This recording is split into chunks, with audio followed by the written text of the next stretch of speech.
Oh, hey there. Come on in. We're just about to start. Welcome to My Wife the Dietitian, a fun weekly podcast about nutrition and healthy lifestyle. I'm Rob, and together with my wife Sandra, we invite you to join us on this informative and entertaining journey through the complex world of healthy eating. Join us each week as we strive to help you with transforming your overall health and relationship with food through up-to-date, evidence-based nutrition information.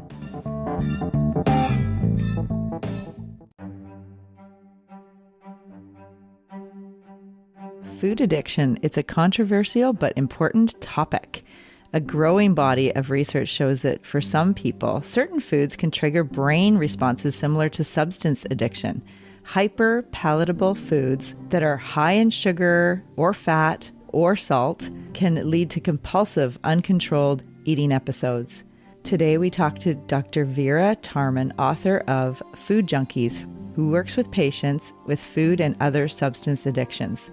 Getting a lot of research that's showing, yes, there are foods, especially with the food industry, spending a lot of money with food engineering to get foods to be addictive so that it's hard to have just a couple of Reese's peanut butter chips or whatever. Like, you want more. Like, anybody who eats that is going to be lured by that because that's the food industry's job, and they do a great job. If you thought that you couldn't get addicted to food, then stick around for this thought-provoking interview. Enjoying the show? You can help others find it and enjoy it too by giving us a 5-star rating or review. If you feel like reaching out to us with a question or comment, you can send us an email at mywifetherd@gmail.com. And don't forget to visit our website at mywifethedietitian.com, as well as our social media pages. We're on Facebook, Instagram, and YouTube. Enjoy the show.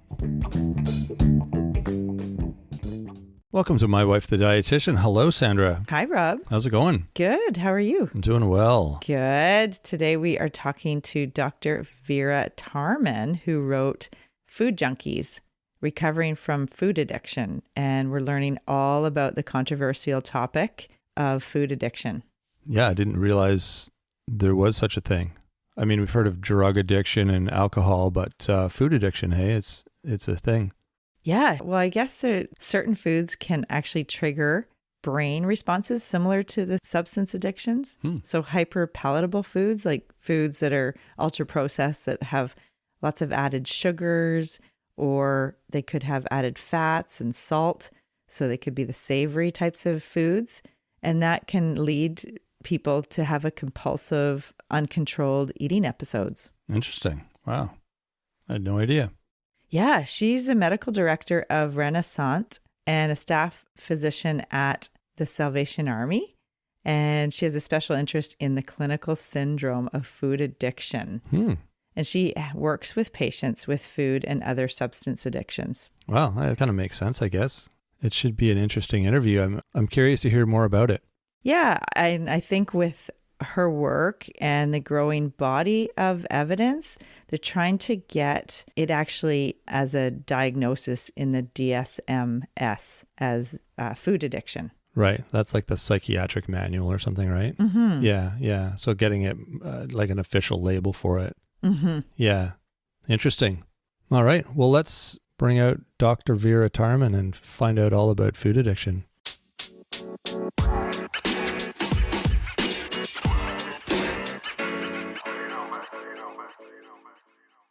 Well, welcome, Vera. Thanks so much for joining us on our show today. Could you tell the listeners a little bit about who you are and who you help in your work? Yes, and thank you for inviting me. I'm always happy to talk about the subject of food addiction because people usually just roll their eyes and go, come on, you can't be addicted to food. So if I can get somebody who's going to listen seriously, I'm always happy. So my name's Dr. Vera Tarman, and I'm an addictions physician, and I work out of Toronto, mainly with drugs and alcohol. But I've been as a sideline, just because it's an area that I'm passionate about, have been talking about addiction. The same tools, the same concept as I do with my drugs and alcohol, I do with food. And mainly I do educational, like I speak about it a lot, but there actually was a time for 3 years just prior to COVID where we actually had a food addiction program in our treatment center. So I've got clinical experience as well. So that's kind of that's what I do. And I've got my book, which I'm sure we'll mention at some point, Food Junkies, Recovery from Food Addiction. Oh, I love that. That's where I saw your book and I heard you on a podcast and I thought, oh, this is so interesting. Because as you said, it's not actually science, well, that's a question actually I'm going to ask you because it's so interesting. Is there science that indicates people can have a food addiction? Okay, so here's the thing. So that's kind of like a three-part answer. If you look to the literature, the actual research, the academic research, what you'll find is there's a fair amount of research talking about the addictive qualities of specific foods, mainly sugar. I know we'll talk about ingredients in a little bit. Actually, now more and more people are talking about processed food in general. So you'll find stuff that says, here's the reason why a rat, it's actually a lot of it is animal research. A rat will choose sugar over cocaine or sweetener over cocaine. So we're getting more research like that. So that's the first piece, yes. And the second piece would be that there's more research on things like PET scans where you can see that the brain lights up the same as it does with cocaine or alcohol, it does with sugar. So we're getting more research like that. And now, thirdly, we're getting, but this is early days. It's where we need to get more research and where research is now starting, which is clinical, actual people, not PET scans, not in the research laboratory, but actually out there when they're eating particular foods, what happens to them? Like, do they actually develop a food addiction syndrome so that we can determine that one person, everybody who eats a bag of potato chips probably struggles to some degree with, I'm just going to have a handful and you have half the bag. But there's some people who have to have the whole bag. And once they've had the whole bag, they want they didn't even think about what was in their fridge, but now they're routing through their fridge going, what else can I have? And that might stir off a binge for the rest of the night. Those are the people that we're talking about. And that's the area where we're now looking at research. And I can give you the research about how we're getting there. I can give you like statistics that we think, like how many food addicts there are in society. But this is all really early days because actually researching people in the life experience, we need more of that, and especially around treatment. And that we haven't got that yet. And it's because of that agencies like the DSM-5, which is the Diagnostic and Statistical Manual psychiatry, the board of psychiatry that determines what's a diagnosis and what isn't, they just keep saying, show us the research. And that's the research we have to get and that we're trying to accumulate right now. Oh, that's super interesting. Hey, does this affect, like if someone is considered an addict, does that mean they're always going to be like that with the chips, like you were explaining? Or is that something that they could be like that sometimes? Like, is it black and white? No, that's a very good question. It's actually a continuum. And most of the research, that's what, kind of like what I was talking about. We're getting a lot of research that's showing, yes, there are foods, especially with the food industry, spending a lot of money with food engineering to get foods to be addictive so that it's hard to have just a couple of Reese's peanut butter chips or whatever. Like, you want more. Like anybody who eats that is going to be lured by that because that's the food industry's job and they do a great job. But and just that, like the logo is like, bet you can't eat just one on the Lay's potato chips, right? It's like, obviously they're marketing. That was 30 years ago. Yeah, and they're boasting about it.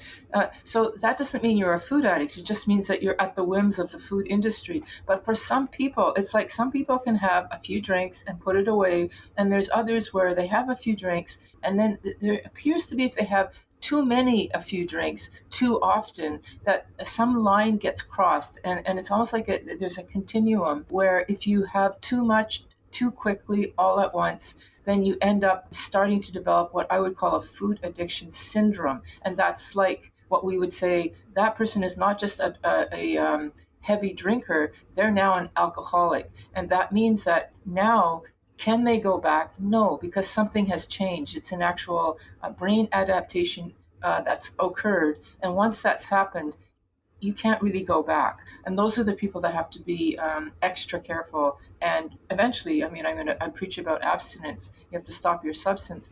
The person who's a crack addict has to stop. They can't moderate anymore. They did initially, like nobody signs up to become a crack addict. Nobody signs up to become an alcoholic or a food addict.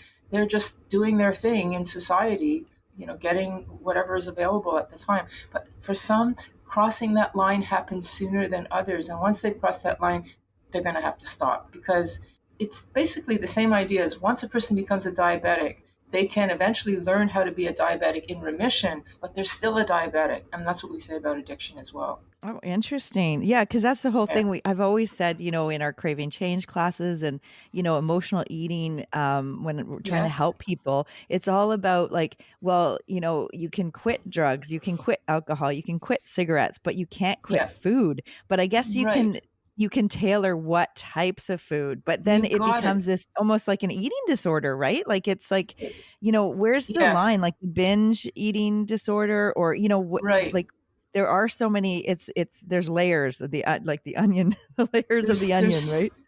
There's so many layers, and those layers end up causing conflict within the food addiction community and the eating disorder community. And it's too bad, because we end up fighting with each other rather than with the food industry, which has created the problem in the first place, by making foods that are so delectable.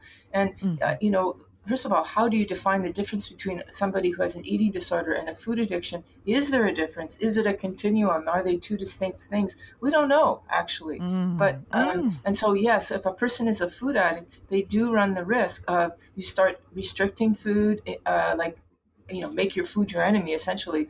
That causes an eating disorder. Like, we have to be very delicate and careful with this, because it's so confusing. It's like you said, it's peeling the layers of the onion. I actually think that it's probably a really good idea to have a coach or a dietitian.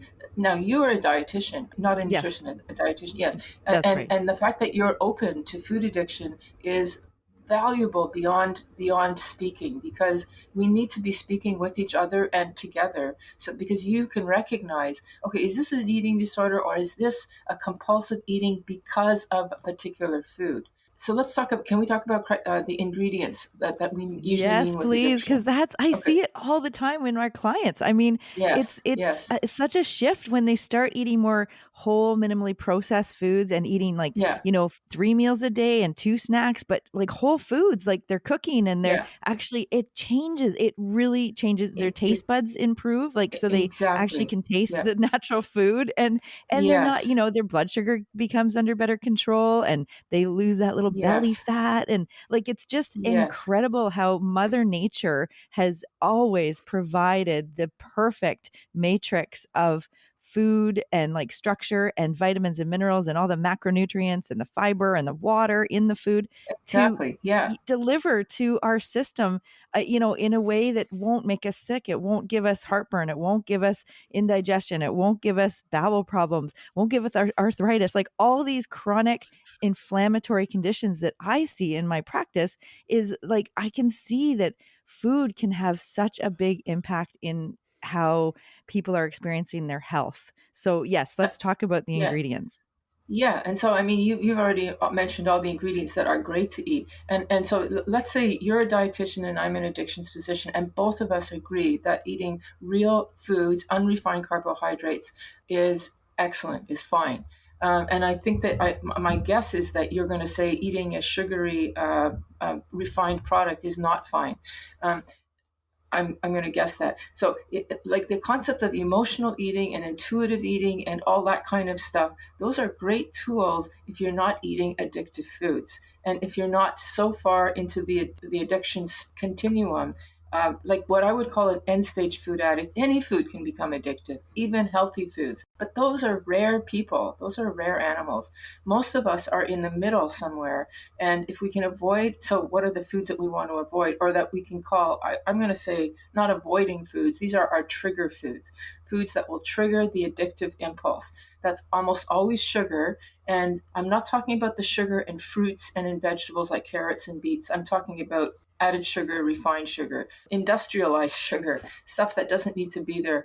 Because what's happening there is if we ate real food, all of us like sweet because it's energy dense and it's potent. It's full of energy. Our brain loves that stuff. And it was our But first taste yes, with our mother's breast milk. Like it's, yeah. absolutely. And we like it and it's okay.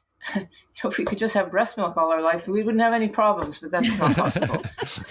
So anyway, but what's happened is that the food industry has taken this natural predisposition to wanting sweet and fat, especially together, which is breast milk, and has heightened it beyond what the brain is capable of doing. And it overpowers the brain circuitry, and the brain, therefore, the neurons, it's called neuroadaptation. It adapts to that onslaught of extra sugar. And so then when that adaptation happens, this definition of addiction happens. So it's almost always sugar, and then next is refined carbohydrates, because that's basically almost sugar. Then now there's most people in the addiction world will say that's the basis of it. Now we're talking more and more. You've probably seen the book Ultra Processed People with Chris Van Tollekin. Yeah, he's saying, look, it's not just the sugar and the fats. It's actually the processing of the foods themselves. So it can be processed anything, processed oil. It can be processed probably meat, like proteins. Just the processing itself has because it's a focus on texture, the focus on smell, on the refinedness of it, how quickly it goes to the brain. You can make anything addictive just by the virtue of processed food. And we in the field are so in agreement with that we're probably going to say, let's not call this food addiction, let's just call this processed food addiction. Yes, so that when sense. people say you can't stop eating food, you say you're right, but you can stop eating processed food. Right. And it's like, then the whole line is blurred about like, what is processed food? Because yogurt can be processed, Yes, but I know. but it's the food that in the bag that, it's, well, it's ultra processed. You don't even know where it came from. Like, you don't even know, like, exactly. what did this thing start as? Like, but it was manufactured. It was like actually chemically produced by the food industry with like high fructose corn syrup and different elements that it's like not even recognizable, and it stays on the shelf like it doesn't rot. So that's the other thing with this food that's not rotting. Thought? Like, it needs to rot, because that means it's real food. Anyways, okay. And we don't call it food; we call it a food product. Yeah, food product. That's the other thing. Exactly. Yeah. I know Rob's got a million questions. What do you have anything? I have a question that might fit right now. I was curious where emotions fit into this. Like you take, for example, you hear all the time, like my boyfriend broke up with me and I ate a whole bucket of ice cream. Mm-hmm. Is that an emotional trigger, or is the ice cream like you're craving the sugar in the ice cream? Like, how does that scenario kind of fit into this? Well, okay. So when boyfriend leaves you, you don't have a big plate of Brussels sprouts, right? It's always something that's no. I don't. Unless no. You've had a boyfriend leave you? Maybe sometimes people will go out and have something, sort of overeat on something, but they're not likely to binge on it in the same way as they would the ice cream, where you finish the whole tub. So they're reaching for a refined, probably sugary, fatty product. Again, high energy dense. And because it is soothing, like it's part of that whole thing about how we eat, we're supposed to get a positive effect. So there is an actual positive effect. I mean, if you look at the neurochemistry, you get, especially with ice cream, oh my God, you get all the neurochemicals you could want. You get the dopamine from the sugar, which is the excitement, the pleasure, like, oh man, that's so exciting. I really love this stuff. Can't wait until I try another, let's try the latest type. And then you get the serotonin, which is that sort of soothing, serotonin is safety, soothing, comfort. You get that. And then ice cream, it's milk, it's protein, it gives you endorphin. So it's like having a bottle of wine as well. Like, you get that slight buzz, which is a kind of numbing feeling. You know how if you have a tub of ice cream, you're not dancing around, you're kind of glazed out. That's the endorphin effect. Right. And what does endorphins do in our body, in our brain? It is a pain reliever. It's a numbing agent so that I don't feel pain. Oh, so after the boyfriend leaves, you eat ice cream Yeah, and then it numbs it numbs it, but then you feel exactly. guilty. Like that's the whole thing with people with Exactly. eating, well, issues with binge eating or just that they can't stop eating something is that whole guilt and shame and Absolutely. feeling like, There, oh, repent, like what did I just do? And then you're kind of like yeah. hurting yourself. You're getting hurt, but then you're hurting yourself more. And you're describing there the symptoms of addiction because the alcoholic, I mean, basically that tub of ice cream that you're having is basically your another person's bottle of wine. And when that Right. person's finished their bottle of wine, they're glazed out, they're dozed out. They know the problem, but they don't care anymore. But they feel the guilt the next morning and the shame and the why did I do this? These are all the features of addiction. So Mm. there's an emotion that causes the trigger. Like the trigger would be, okay, I want to eat the ice cream, and then the ice cream Yes. causes a chemical reaction in the brain. Is Yes. that kind of how it works? And then you just want more. Okay. Yes, that's exactly how it works. And that's how it works with everybody. However, Right. for the person who does that all the time, like that, they use food as their main coping mechanism, that there's where the progression of food addiction, as opposed to addictive foods, addicting you once in a while. The person that does this now all the time, it becomes their mainstay, and then they become dependent on it. And then that's this engine of addiction where now it's become your life. You need it just to feel normal. That's the development of addiction Right. because of constant exposure of a high amount of whatever it is that you're eating. Now you get to a point where you can't survive without it. And that's what we call food addiction, like the end result. We did smoking cessation classes in one of our local groups here, and when people are addicted to smoking cigarettes, they get their dopamine levels change, so they need the cigarette Yep. just to get to a normal, like a level that most people would call normal. Yeah. And I Yes. wonder if that's similar, like you get used to a different level when you're addicted to certain foods, like you need Yes. that just to get feeling Yes. just like baseline. Absolutely. And one way you might tell if you have a listener who's going, geez, I wonder if that's me or not. Here's a question that I would ask you or whoever's listening is when you are in distress and you're eating, are you still enjoying it or are you just eating it because you don't want to be in the moment? In other words, you're trying to Mm. avoid something because that's the difference between the addictive Mm. eating versus food addiction. The person eats to get the comfort, they get the comfort and then they feel embarrassed and that's the end of it. But the food addict, they're that's how they got into it. But now it's like I have to keep eating this. I don't even like this. And I can tell you that crack addict or the food addict, whoever it is, that's there looking at the repercussions. I can't pay my rent, or I've got diabetes and I'm obese, whatever it is. They're not going, geez, I want to have more of this. This is delicious. They're in such a state that they can't stand the moment and they need that substance if for no other reason than maybe the next bite, the next smoke, the next drink will make it go away. The next gamble, Mm. I'll win. Like Mm. it's always the hope Mm. that the next, because I can't stand this moment. And if you're at that place, now you've crossed that line that I was talking about earlier. You're not enjoying it. You're doing it because you can't stand where you are. Oh my And were you goodness. saying that, say you, liquid food and alcohol and drugs all impact your brain the same way and give you the same kind of results? Yes, Okay. yes, it does. The difference is that some substances take longer and they're more under the radar. Like for Hmm. example, cigarettes are you can. There's no question that they're damaging. They cause lung cancer, heart disease, et cetera, et cetera. But it takes 10, 20 years. You can get a very quick end by taking too much opiate, and then you've had a fentanyl overdose and you're dead. So Right. we have some addictions that are more quickly deadly. Food is one on the it's more on the spectrum along with cigarettes. It takes a Hmm. while. It is just as deadly. We have more people dying of obesity than fentanyl overdoses, but it takes longer. And because it takes longer, we don't see it. We call it something else. We call it Right. Oh, obesity, we call it interesting. diabetes, we call it, societal, whatever. We should be calling it food addiction or processed food addiction. Hmm. Right. Yeah. Wow. Wow. And in your book, The Food Junkies, which is such a great Yes. name. I like that. You describe all of this, and in the end, like, is there any kind of like actionable tips that people that are struggling with food addiction, like what can they do? Yeah. Okay. So the fact that you, as a nutrition, I mean, you're in a fabulous position because it sounds like you're sympathetic because you're talking to me and you're open and you're asking me questions. What is really important is that a person, first of all, be introduced to a diet that is appropriate because we don't want people restricting.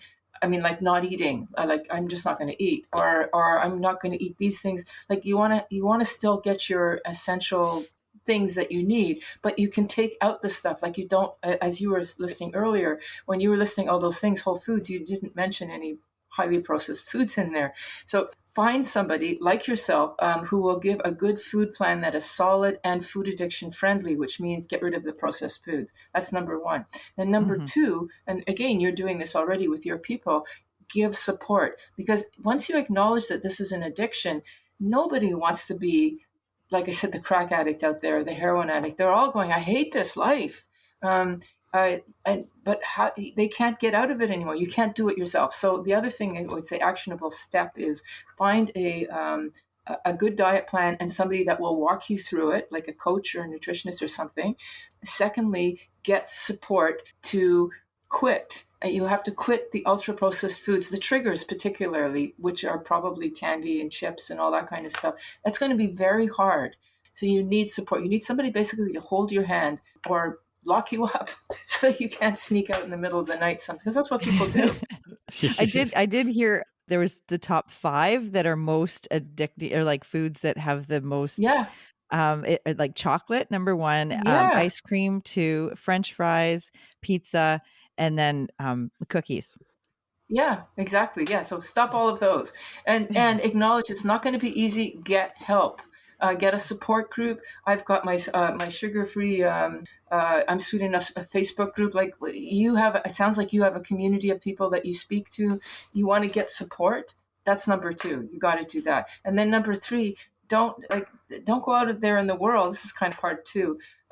Expecting that people are going to go, oh wow, good for you, you quit sugar. They're gonna be putting it in your face. Hey, you lost weight. Have some of this because you've lost weight. Now you can have some. You have to develop a protectiveness, just like the alcoholic is not going to go into a bar because they know it's going to be tempting. To develop some sort of an external protection for yourself, acknowledging, I guess maybe the main thing is that you have an issue. And if you don't have an issue, by the way, and you can get away with having a little bit once in a while, then keep it to the once in a while, because you don't want to cross that line. But if you've crossed the line, then you're going to do those things that I said.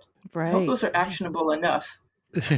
I'm guessing you'd probably want to find foods to replace the ones that are your triggers, or... Well, I don't know. Do you need to, though? Because once you stop, okay, maybe I do want to end on this message of hope at some point. And that is that if you quit, people are going to be going, oh my God, how can I quit the chips and the muffins and the whatevers? If you quit that stuff with support and eat, I'm not talking about being hungry. I'm talking about eating healthy foods. In 2 to 3 weeks, a couple of things will happen. One, your taste buds will come back for good, healthy food. You don't need a substitute for chips. Why would I have that when I love my Brussels sprouts? Like, I don't need anything more. If I can taste those Brussels sprouts, which I'm telling you the truth, I love them. They're one of my favorite vegetables. I don't need it. When I'm eating those, I'm in heaven. I don't need anything else. I enjoy them like I enjoyed cheesecake many years ago. Awesome. So you don't need a substitute. You're going to go back to what your nature meant you to eat, which is real healthy foods. And then the second thing is, that will change in 2 to 3 weeks, is that your craving for those crazy foods will start to go down. Just like the smoker, once they quit smoking, I don't know, it takes about, 3 months or something. Somebody smoking a cigarette, it's like, get out of my face. I hate that stuff. I couldn't stand it. Like, you're going to have the opposite effect. You won't need it. You won't crave it if you stop it. But you have to get over those 3 weeks. It's that transition period. It's the transition period. Yeah. You'll have a bit of withdrawal. Yeah, exactly. You have withdrawal, and you just kind of deal with it and push through. Is that what you're saying? And that's right. Yeah. And you can't just think, if you're I don't know if you're an ex-smoker or not, but you can't smoke a little bit of a puff from somebody's cigarette, or have a cigarette and then don't call it smoking because it's not, you didn't buy it. The things that people say, that stuff keeps the craving alive. You have to literally stop it. And I assure you, you won't need to replace it, because like I said, your taste buds for the good foods will come back. I'm just thinking replacing like in the transition, I mean, you got to have a lot of discipline. And I'm guessing that people who are Yeah. struggling with Okay. this, there's Okay. the emotional element that might be extra Okay. So then difficult you for can, them to. let's go. Okay. In the addiction world, we call that harm reduction. So then you can use sweeteners instead. Use stevia, use monk fruit instead.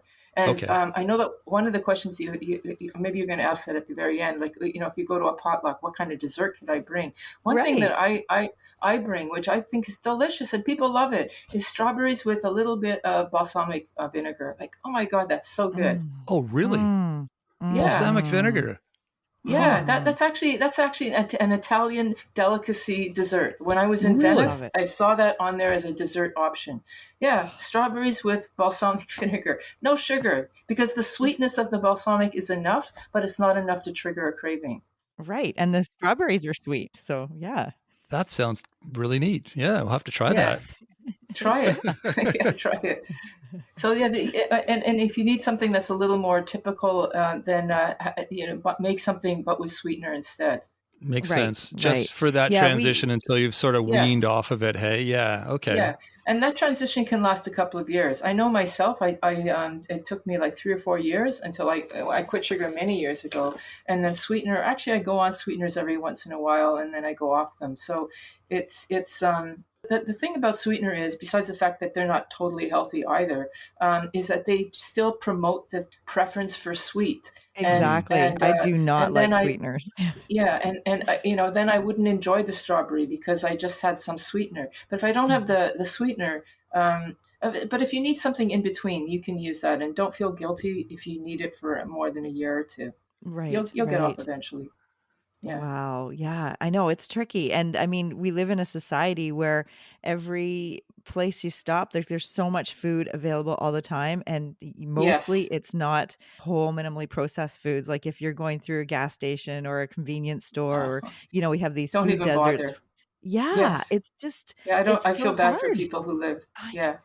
Yeah, where they can't access fresh, like, that's why I love supporting, like, CSA kind of produce boxes where community supported Uh, agriculture, and so that you get, like, all these good foods that you have to be creative in the kitchen with, and it's just a way to support local and get more whole foods, like, it's more sustainable too for the local environment, and it's just, yes. yeah, there's so much goodness around like eating foods that are, around your local area. It's like a better carbon footprint, like you're reducing that whole travel, the food has to travel and all that. But also just, Hmm. the I think um the ultra processed people, that book, I think that's Yes. such a clever name because it's so true. You are what you eat, and Yeah. more of our food is so unrecognizable. I mean, I loved when Jamie Oliver went into the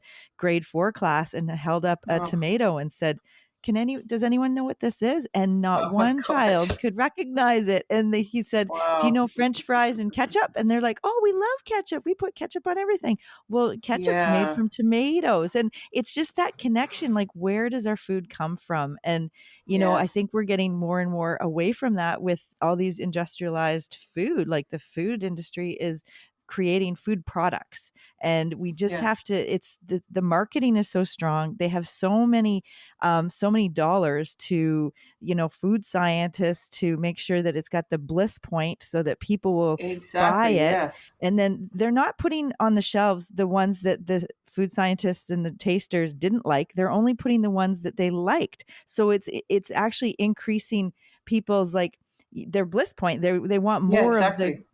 and then Yeah. those other Yeah. products don't last. So they get off the And shelf. And so they just keep raising the bar, and it's affecting yes. our taste buds. And we need, like you said, you need 2 to 3 weeks to just get your taste buds used to the natural Yes. flavors of foods and spices and herbs and those kind of things. Exactly. So And yeah. and the goal there would be to if you're not yet a food addict, you don't want to become one. And if I can just throw out some statistics here really quickly, that Yes, that Sure. please. when we talk about food addiction, how many people in society are? I think we're now estimating it's about 15, maybe tops 20%, which is about the same as alcohol. It's around the same thing. But we know that it's higher in the obese population. It's probably 50% of the obese.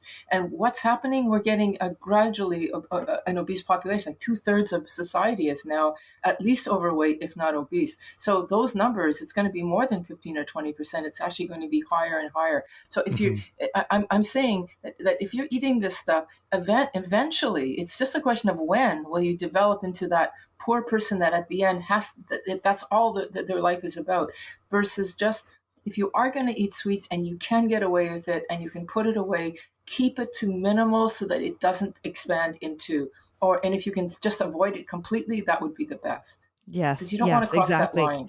Because I think what is happening in our society is just our sedentary lifestyle, our like we're so stressed because of technology and social media and answering emails at midnight, and we're not getting our sleep. So all these things, it makes us like, our coping mechanism is to reach for the sugary food to numb the stress and to help with our anxiety. And that's what I see, is people just need other ways for self-care, other ways to like take a break and have a little meditation session, or just have a nap, or just don't reach for the food, like have a glass of water and go for a walk, or have something, yogurt and fruit, but have something that's like real food and not just a Twinkie or something that's, and I see that in just talking with people all the time. And it's such a struggle. Like, I think in the last 10 years, our stress level has just so increased. And I think this is all related, like it's all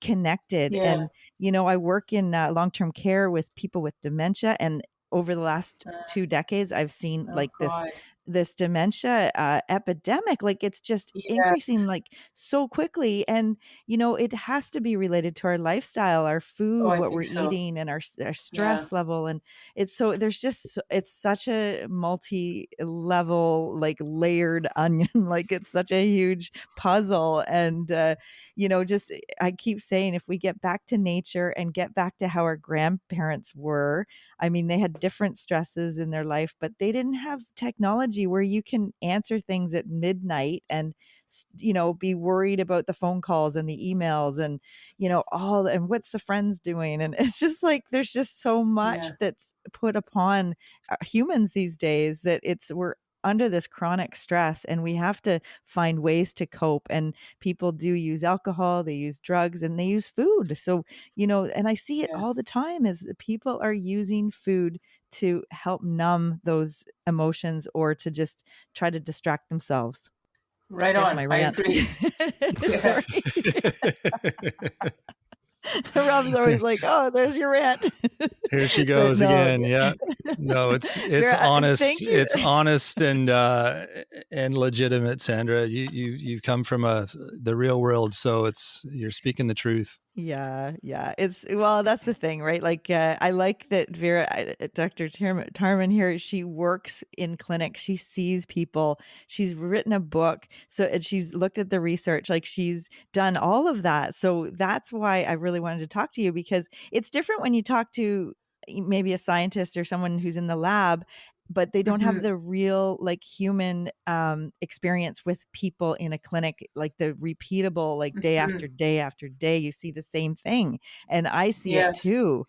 And it's like, people ask, is it hormones? Is it like, and a lot of it is just like not moving enough. We eat way more than we think we do. I think people do their food history and, and then it's amazing. I think people so underestimate what they're eating just day to day with the snacks and the meals and everything. And it's so interesting, and it's complicated, and everybody's different. But at the same time, there is like an epidemic, like you said. And I really think that the way our food, like the way we're eating and what we're eating is definitely contributing to this price we're paying with our health. Can you tell us about your book, Vera? Yeah, sure. Okay, so I've got my book, Food Junkies: Recovery from Food Addiction. It's a primer on food addiction. I like to call it a primer. It's written for the public and also for clinicians who are in the field to understand, what is food addiction, what's the biology behind it, what's the science behind it, and what are the signs and symptoms, and then to some degree the treatment. But when I wrote that book, it's the second edition of 2019, the treatment that was available now wasn't available then. So I wrote what was up to that point in terms of treatment, but it's a really good starting point. And then I also have a podcast that's called Food Junkies, and that's kind of the living version. It's like, that's where we talk to various researchers and clinicians about like what's in the field. And so the two together, I think, is a really good way to understand food addiction. Sounds awesome. Yeah. And then, by the way, I have a Facebook group. If anybody is interested in a free support, and people will go on there who have been there for years, or not in the group for years because it's only been a few years old, but have been food sober for years. And then people who are just starting today saying, what do I do? They help each other. And that's called I'm Sweet Enough, Sugar Free for Life. And I invite anybody to join that. Oh, yeah. You're so generous to write a blog article. It's on our website, and so people can access that article that Dr. Vera Tarman has written, and it's kind of a synopsis of her book, but it's yes. The book is linked at the bottom of that article, and it's called Food Addiction. Is it a real thing, or is it a thing? Yeah. Just wondering if you had a website as well. I have a website, but I admit I don't use it that much. It's called addiction.unplugged.com. But where I am a lot, and if people are interested in learning more, I have a YouTube channel now. And awesome. I'm posting more and more sort of little mini lectures, like 15-minute, 10-minute things on, why do I keep relapsing? What's the difference between this and an eating disorder? Like that kind of stuff. So, Great. And they're like mini lectures. So that's just under Vera Tarman, MD. Perfect. On YouTube. Oh, good. Please join, subscribe, and like. Yeah, exactly. Yes, exactly. Right. There you go. Oh, this has been wonderful. Wow. Oh my gosh, what a passionate conversation we've been having. Yeah. Oh, geez. Yeah. Rob, do you have any other questions? No other questions, but I just wanted to thank you for joining us. It's been really fascinating. Like the work you do is I find it really interesting. I've got a psychology background, and I find any kind of discussion we have with people about human behavior when it comes to, anything with human behavior, but this time it's with food, but it's really fascinating. That's the way the human brain works, and really enjoyed talking to you. So thanks for coming out. And thank you for asking me. I'm very pleased to speak about this. Yes, I can tell you're passionate about this topic, and I really appreciate that. And we really appreciate the time that you've taken away from, the clinic that you are fully, Monday to Friday. I think you're very busy in your work. So this was really great to have you come and spread your message and get the word out about this problem that we're facing in society. Thank you so much for joining us today, Vera. And we look forward to when we come out on a road trip. We will look you up in Toronto, and would love to have some of your strawberries and balsamic vinegar. Yeah. Okay. Thank you. All right. Awesome. Take care. Thank you. Wow. Vera is passionate, eh? Yeah, she's definitely got a lot of experience in this field, and it's really interesting. I can see there's a real fine line between food addiction and like an eating disorder. Yeah. Like binge. Yeah. Like she did a really good job of explaining the difference. But yeah, I think that's part of the problem with helping in this area is just that there is a lot of confusion around the two. Yeah. And there's different camps out there in terms of what, intuitive eating and eating disorders, binge eating, like tracking your food, those types of behaviors versus just lifestyle with overeating, hyperpalatable foods like high in sugar and like the ultra processed foods. If that's a big part of the diet, then we know moving towards more eating like whole minimally processed foods can be really helpful. Mm-hmm. We didn't even touch on the sort of backlash that the food industry would have if everything was labeled as an addiction, like that's a whole other topic, but that is an element too that I'm sure is contributing to the whole picture here. Yeah, it's very controversial. It's still in its early phases, as she said, like it's not even in the DSM as a disorder. Yeah. So there's a lot more information. She's got a pretty thorough YouTube page with a lot of information, a lot of videos on there too. For people who want to investigate this a little bit further, you can check that out. We'll put the links in the show notes. Yeah. And also her book, Food Junkies, Recovering from Food Addiction, is one to look up and get more information on. Yeah, exactly. So we'll put all the links. She gave us a few different spots to find her. So we'll put all those links in the show notes so you can follow up on that. Yeah. Good. All right. Well, that was a really eye-opening and interesting conversation. Yeah. We learn something new every week here. It's amazing. And hopefully everyone else tuning in is appreciating this information as well. You can check our website out as well. There should be, actually, Dr. Tarman wrote a blog article that's currently on the website already. So you can check that out. There's a bit more information on what we discussed here today. Our website is mywifethedietitian.com. If you have questions or comments, you just want to reach out to us and say hi, anything like that, you can email us at mywifetherd@gmail.com. You can also find us on Instagram, Facebook, and YouTube. We're on there quite often, so there's lots of different things on there you can look at. You can also comment and reach out to us through those platforms as well. And don't forget to rate and review the show. That's always helpful. We appreciate hearing your feedback. We like the comments. It helps other people find the show and helps them understand what it's all about. So if you're interested in doing that, that would be much appreciated. Yeah, and the article that Dr. Tarman wrote is on the blog, as Rob said. It's called Food Addiction, and it's dated January 4th, 2024. And the subtitle, or like the contents include food addiction. Yes, it is a real thing. What happens in the brain, key signs and symptoms, the importance of abstinence, most important recovery tip, and seeking help, ask for support. And then there's more information about Dr. Vera Tarman in there at the bottom. Yeah, it's worth a look. And there's lots of other articles on the site too. There's lots of good resources there. So stick around, check those out. That is it for this week. We will be back Wednesday with Nutrition Nuggets. So until then, have a great week, everyone. Thanks, Rob. Thanks for joining us today on My Wife the Dietitian. If you like what you heard, don't be shy. Leave us a comment or review, and be sure to share our podcast with your friends.